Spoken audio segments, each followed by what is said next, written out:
Hey guys, it's Omar here for Ultimate Rugby, and today I'm going to preview England versus Australia in a World Cup quarterfinal playoff.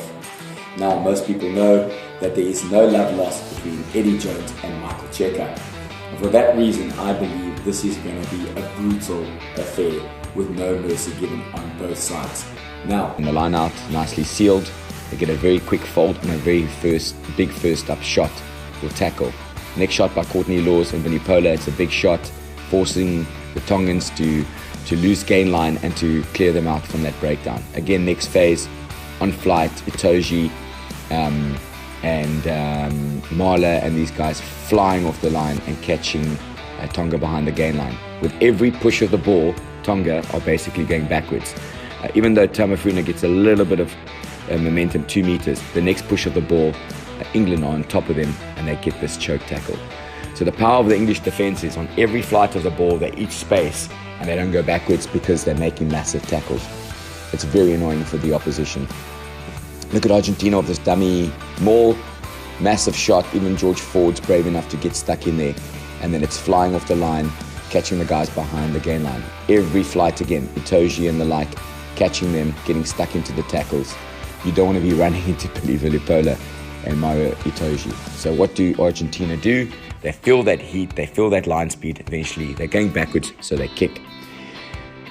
Next clip, you see just how they hassle at set piece. Argentina get low quality set piece ball, and again on every flight they're just being tackled.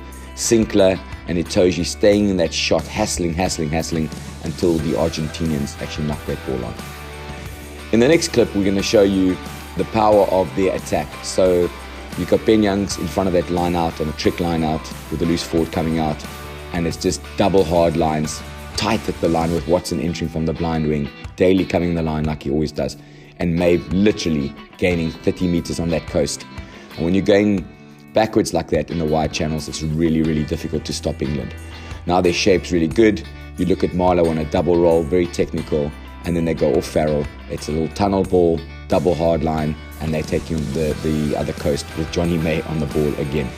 Look how many meters they've gained from that set piece. So their attack, very good from set piece and in general play. They've got really nice shape on the ball. The decoy runners are very sharp and they can make your life hell there. Here's just an example of their power game. Same as Ireland, they get into your 22 and they want to overpower you, they will. And this is just raw power that gets them to the gain line. And eventually they've got the presence of mind where Farrell plays that short side. Even look how well he actually puts Johnny away, fixes 2 defenders. It's a 2-on-2 and they still manage to score. That's the quality of the English there. Now have a look here at George Ford's game control against the USA. He could think, well, it's the USA, let's just run them off their feet, which they could. But what they do instead is they find the kick space in behind. And they're so fit, that fitness comes through and the conditioning comes through, and they catch the USA on the back foot with a nice double hit.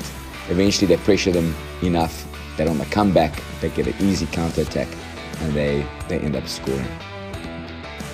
Now the next clip just shows what England can expect from Australia if they're not careful. This is a basic kickoff, 63 minutes into the game, so there's still a lot of time to go.